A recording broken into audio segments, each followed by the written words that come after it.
If you have low standards in your fitness, you have low standards in your life. Assalamu alaikum. Today, I'm calling myself out. I'm calling all you guys out because there was a past version of me who was not taking his fitness seriously, and as a result of that, he was not taking his life seriously. He was putting in a half effort in his fitness, yet he was putting in a half effort in his life. However, since going all in with my fitness and taking things more seriously and getting 1% better every single day, it has helped me to do that in every other area of my life as well. And I know it sounds cheesy and you might not even believe it. You might think, oh, what? Getting some abs is gonna help me improve in my business and everything else? Absolutely, because you hold yourself to a higher standard. You stop settling for the same stories and excuses that allowed you to justify putting in a half effort in the other areas of your life. And this is so important to understand. And so I was having a conversation with one of my team members, and we were reflecting upon the fact that, when we were behaving like amateurs in our fitness, that amateurish behavior was infecting all the other areas of our life, including our professional life, versus when we took it to that next level, that's what allowed us to take our professionalism to the next level as coaches, as every area of our life. So I want you to ask yourself a question right now, which is, which area of my life can I be doing better? Maybe it's your fitness, maybe it's your business, maybe it's your career, maybe it's your family life, maybe it's your deen. And if it's your deen, then you definitely gotta level it up for the sake of Allah.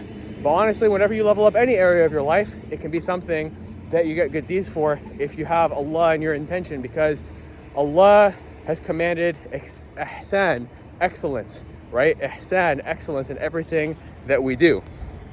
And so as a Muslim, you already have the commandment from the one who created everything, Allah subhanahu wa ta'ala himself, to pursue excellence in everything that you do. Ihsan.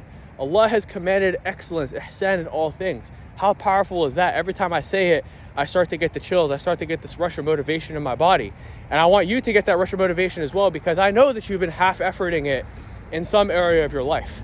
I know that you've been putting in a half effort in multiple areas of your life. And today, I don't want to beat you down or make you ungrateful for your accomplishments and how far you've already come, but I want to encourage you to not be complacent and to keep going. I want to encourage you to be grateful for the progress that Allah has already given you in every area of your life and your success that Allah has given you in the other areas of your life. And then to show him gratitude for the fact that he allowed you to live for one more day, pursue excellence at an even higher level. You see, there are some people who pursue excellence, but they're never grateful for how far they've come. And those people are never happy. But there's also the people who think that they've already achieved everything there is to achieve. They think they already know everything. They think it's okay to be complacent. They're okay with being comfortable, only for them to slowly wither away. Nothing is ever standing still. You're either growing or you're dying. And if you're stagnating, well, what happens to stagnant water? The water goes rotten. Mosquitoes lay eggs in it. It gets dirty and disgusting. It gets stale. Versus when you put a new flow of a nice new stream of fresh water through that water, it gets clear again. And so if you're stagnating in any area of your life right now, it's time to inject some new energy, some new discipline, some new action items and tasks into that area of your life. So if you're trying to improve your fitness and you're not going for a walk every single morning, go for a walk every single morning. If you're not meal prepping, start meal prepping. If you're not tracking your macros, start tracking your macros. Why do you have to track your macros to get fit? I mean, it's definitely going to help you to get like 3 times more results. Literally, I spent a whole year not tracking my macros and got fat, versus once I dialed in, I was able to lose 12 pounds in the first 4 weeks and continue going from there.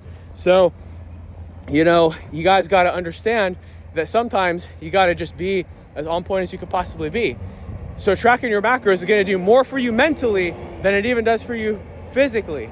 Because physically, sure, you're going to get in shape. You're going to get in superior shape when you track your macros. You know what you're putting in your body. You're consuming optimized fuel to get the results that you want. But what's really building is your mental strength, your ability to be disciplined and be all in. And I promise you, the second that you start going for walks, tracking your macros, meal prepping, hitting the gym with good intensity and mind-muscle connection 3 to 4 days a week, and you're hitting the right protein and sleep for recovery, you are going to transform your body, but more importantly, you're going to transform your mind. It's going to permeate into every other area of your life, and you're going to wonder what took you so long to get started with this whole journey and truly taking it seriously at the highest level. It doesn't matter what obstacles, what setbacks, what imperfections come into your way and stop you from being successful that might have stopped you from in the past. Because instead of letting them stop you this time, what you're going to do is you're going to plow through them and be a champion. You see, every challenge is an opportunity for growth. When Allah wills good for someone, he afflicts them with trials. And you guys might have heard me describe this in a previous video. It's an authentic hadith, just like how the hadith on excellence, ihsan, is an authentic hadith. And so why would Allah put you through trials if he wills good for you? Well, let me ask you a question. If you wanted your biceps to grow, if you wanted your shoulders to grow, if you wanted your back to grow, if you wanted your chest to grow, would you just let them be comfortable and never challenge them and never put them through any discomfort or pain and never push them beyond their capacity? No. You would push them through an amount of challenge that you know that they could handle without injuring themselves, and then you would push it to its limit, and then it would get sore and it would break down, but then you would give it the right nutrition and recovery it needs to grow. So that's what Allah is doing for you. How generous is Allah subhanahu wa ta'ala that He gives you the best growth that you need, the best stimulus for growth, just like how you're taking good care of your body. When you give your body the stimulus for growth and improvement and fat loss and muscle growth, Allah is giving you the stimulation for growth as a person in your character and the ways that He knows that you need to grow, that you don't even know that you need to grow yourself. Think about the times you had setbacks in life that you didn't even know you needed to improve in that area. Like there was one time I was about to get married and I thought that I'd found a great girl, right? And it turned out she was a nightmare, to be honest. Not to say anything bad about the sister, but I was blind because I was emotional versus, a couple years later when I actually got married to a much better woman, subhanAllah, I realized that Allah taught me so many lessons through that first woman, but I couldn't see that in my heartbreak. All I saw was, I'm so heartbroken. I thought I was going to finally get married to a girl who fit all these rare categories that you don't usually find in a Muslim woman. Woe is me. But then after I conquered that challenge that Allah put and that Allah gave me the ability, the tawfiq to conquer by allowing me to grow, I became a stronger and better person. I started boxing again. I started taking my fitness seriously again. That was one of the catalysts for why I lost 38 pounds that one year before I got fat again as a dad. And then I had to lose that weight again as well, right? So again, what I want you guys to understand is that the challenges Allah gives you help you grow. And in the wake of that breakup, I learned some things that I never would have learned before. I surrounded myself with friends, because guess what? Allah doesn't just break you down.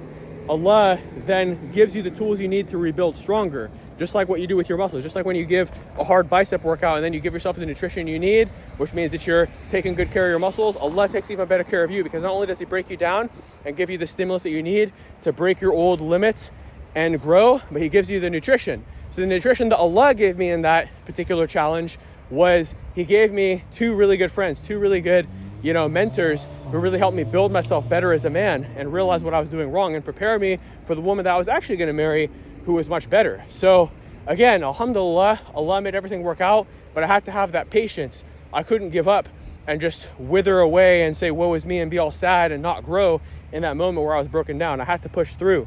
And Allah gives you that ability to push through. And maybe Allah is using this video that you're watching right now, that I'm recording right now, that you're seeing in front of your eyes, holding in the palm of your hand, as a means to be that nutrition that you need to rebuild from whatever got messed up in your life. I don't care if you got fat. I don't care if things went wrong in some other area of your life. What I care about is that you use this moment where you're feeling motivated watching this video to go and change and better yourself and build yourself and grow.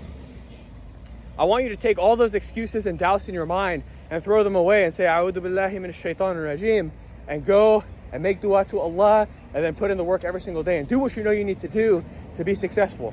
Make dua every day, take action every day, and watch how your life changes. I'll see you guys in the next video, inshallah. Assalamu alaikum.